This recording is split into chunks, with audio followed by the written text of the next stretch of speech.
सोचो आप मार्केट में मोमोज खाने जाते हो एंड मोमोज वाला आपको 100 रुपए की एक प्लेट देता है। आप सोचते हो कि अगर एक प्लेट 100 रुपए की है यानी दिन की आराम से 20 प्लेट तो बेच ही देता होगा, मतलब दिन के 2000 रुपए एंड महीने के 60,000 रुपए। ऐसे ही हम अपने ट्यूशन टीचर की फी कैलकुलेट करते हैं या किसी शॉप का रेवेन्यू, एंड बस यही है गेस्टिमेट। आप कुछ गेस करके एस्टिमेट कर रहे हो। इन एग्जाम्पल एंड इंटरव्यू में पूछे जाने वाले गेस्टिमेट्स में फर्क यही है कि वो गेस्टिमेट्स काफी कॉम्प्लेक्स होते हैं, जैसे नंबर ऑफ कैमराज इन दिल्ली या number of people using iPhone in India. इनको कैलकुलेट करना थोड़ा टफ है, बट घबराने की कोई बात नहीं है क्योंकि इस वीडियो में तुम्हारा भाई तुम्हें बताएगा how to solve a guesstimate in 3 easy steps. इन 3 इजी स्टेप्स को यूज करके आप कोई भी गेस्टिमेट सॉल्व कर सकते हो। Who am I to tell you this? Hi guys, my name is Ritik Mehlawat. I was working as a business analyst and strategist at one of the top consulting firm in the world. And ऐसे मैंने हजारों guesstimate किए हुए हैं जिसकी वजह से मेरा selection in top consulting firm में हुआ था। तो बिना किसी देरी के चलिए इस वीडियो को शुरू करते हैं। हमारा गेस्टिमेट का क्वेश्चन है calculate the total number of cars in Delhi, मतलब दिल्ली में कितनी कार्स हैं। सुनने में तो बहुत टफ लगता है कि भाई हमें क्या पता कि कितनी कार है दिल्ली में, बट इस वीडियो में मैं आपको स्टेप बाय स्टेप प्रोसीजर बताऊंगा इन प्रॉब्लम्स को सॉल्व करने का। First is clarify the question, मतलब पहले स्टेप में आप हर एक चीज क्लैरिफाई कर लो अपने इंटरव्यूअर से।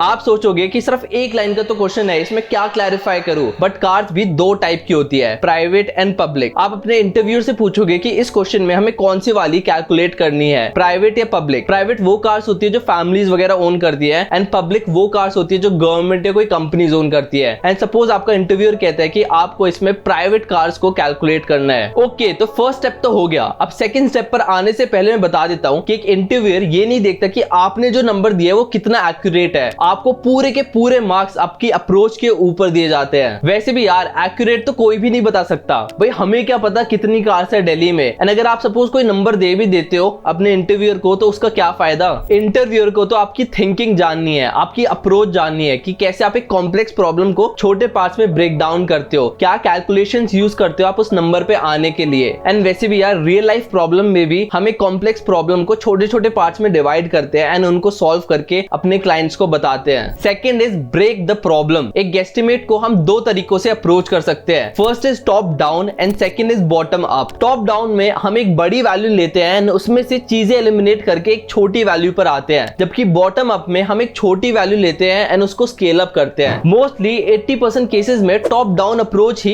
इजी रहती है एंड इस प्रॉब्लम को सॉल्व करने के लिए भी हम टॉप डाउन अप्रोच ही यूज करेंगे। अब इंटरव्यू देने से पहले ये 2-3 चीजें आपको रटनी है जो आपको गेस्टिमेट सॉल्व करने में काफी हेल्प करेगी। First is population and area of your state, second is population and area of India, third is urban and rural percentage and fourth is tyre 1 and tyre 2 population percentage. अब रटने से मेरा मतलब ये नहीं है कि आप एक एग्जैक्ट नंबर को रट लो, मेरा मतलब है कि आप एक रफ एस्टिमेट रट लो। सपोज जैसे दिल्ली की पॉपुलेशन 2.4 करोड़ है तो हम 2 करोड़ रट सकते हैं एंड इंडिया की रूरल अर्बन पॉपुलेशन को हम 30-70 रख सकते हैं। मतलब ये 1-2 चीजें जो आप रफली याद कर सकते हो। अब आते हैं अपने क्वेश्चन पर, number of cars in Delhi. तो सपोज हम दिल्ली की पॉपुलेशन 2 करोड़ ले लेते हैं। बाय द वे ये सारी चीजें आपको इंटरव्यूअर को एक्सप्लेन करनी है क्योंकि जो मार्क्स आपको मिलेंगे वो रीजनिंग एंड कैलकुलेशन के बेसिस पर ही मिलेंगे। क्वेश्चन मिलने के बाद आप इंटरव्यूअर से 1 मिनट का टाइम मांग सकते हो जिसमें आप अपनी अप्रोच सोचोगे एंड उसके बाद आपको ये सारी चीजें अपने इंटरव्यूअर को एक्सप्लेन करनी है कि क्या आपकी अप्रोच होगी एंड कैसे आप उस चीज को कैलकुलेट करोगे। अब जैसे हमने दिल्ली की पॉपुलेशन 2 करोड़ ले ली एंड हम लोग एक एस्टिमेट लगा रहे हैं कि मोस्टली दिल्ली में फैमिलीज न्यूक्लियर होगी एंड उसमें 4 मेंबर होंगे, मम्मी पापा एंड 2 बच्चे। ऑल्सो हम एज्यूम करते हैं कि दिल्ली की 30% पॉपुलेशन लोअर क्लास है, 50% मिडिल क्लास है एंड 20% अपर क्लास है। तो सपोज जो लोग लोअर क्लास में है उनके पास कोई भी कार नहीं है, मिडिल क्लास में जो लोग है उसमें से सिर्फ 50% के पास एक कार है एंड जो लोग अपर क्लास में है उन सबके पास कार है एंड इनफैक्ट उनके पास 2 कार है। तो मतलब जो लोअर क्लास है उनके पास 0 कार है, जो मिडिल क्लास है उसका मतलब है कि दिल्ली की पूरी पॉपुलेशन की 50% मिडिल क्लास है एंड उसमें से भी 50% वो लोग हैं जिनके पास एक कार है। तो हमारी कैलकुलेशन हो जाएगी 0.5 into 0.5 into 1 which is equal to 0.25। अब आते हैं अपर क्लास में, मतलब दिल्ली की 20% पॉपुलेशन अपर क्लास है और उन सबके पास 2 कार है, तो इसकी कैलकुलेशन हो जाएगी 0.2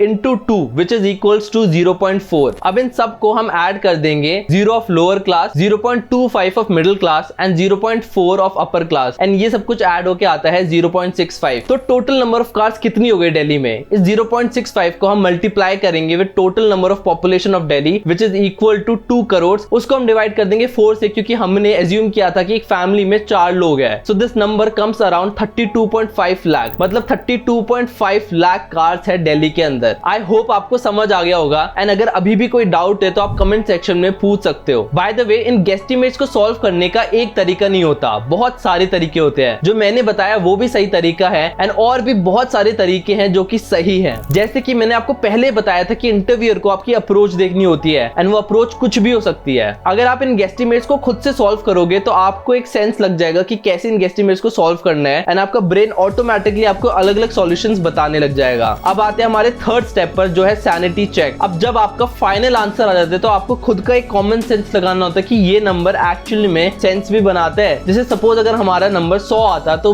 वो लॉजिकली सेंस ही नहीं बनाता। दिल्ली जो 2 करोड़ की पॉपुलेशन वाला स्टेट है, उसमें सिर्फ 100 कार कैसे हो सकती है, बट हमारा नंबर आया था 32 लाख के अराउंड, जो कि काफी वैलिड लग रहा है। तो अगर आपका आंसर बहुत ही ज्यादा आता है, बहुत ही कम आता है, तो आपको फिर से एक नई अप्रोच बनानी पड़ेगी। आई नो आप एग्जैक्ट आंसर तो नहीं बता सकते, बट कुछ ऐसा आंसर बताना पड़ेगा जो एक्चुअल में सेंस बनाता है। तो लास्ट में एक सैनिटी चेक जरूर कर लेना। एक बार मैं सारे स्टेप्स को समराइज कर देता हूँ। First is clarify the question. जो भी क्वेश्चन आपसे पूछा गया है उसमें आप खुद से सोचो कि इसकी मैं क्या क्लैरिफिकेशन मांग सकता हूँ इंटरव्यूअर से, एंड पहले सारे डाउट्स क्लियर कर दो। ऑल्सो इंटरव्यूअर से 1 मिनट का टाइम मांग लेना जिसमें आप अपनी अप्रोच को सोचोगे। Second is break down the problem. Mostly problems को आप टॉप डाउन अप्रोच से सॉल्व कर सकते हो, मतलब एक बड़ा नंबर लेना एंड उसको ब्रेक डाउन करते करते एक छोटे से नंबर पे आ जाना। ऑल्सो अपनी कैलकुलेशंस को इजी रखना, जैसे कि हमने दिल्ली की पॉपुलेशन 2.4 करोड़ नहीं बट 2 करोड़ ली थी। ऊपर से जो भी परसेंटेज लो वो 13-14% मत लेना, 10-20% लेना, उनको कैलकुलेट करना आसान होगा। थर्ड इज सैनिटी चेक, मतलब जो भी आप आंसर बताओ उसमें आपको खुद से सोचना होगा कि ये नंबर सेंस बनाता है नहीं, क्या ये नंबर पॉसिबल है, अगर पॉसिबल नहीं है तो आपको अपनी अप्रोच को बदलना पड़ेगा। तो ये 3 इजी स्टेप्स थे जिसके थ्रू आप किसी भी गेस्टिमेट्स को आराम से सॉल्व कर सकते हो। अगर आपको अभी भी कोई डाउट है तो आप मुझको इंस्टाग्राम पर मैसेज कर सकते हो। अगर आपको वीडियो अच्छी लगी तो लाइक करना मत भूलना। कमेंट सेक्शन में मुझे जरूर बताना कि नेक्स्ट आपको किसके ऊपर वीडियो चाहिए। Also don't forget to subscribe to my channel. Okay guys, so that's for the video. Okay, thank you, bye.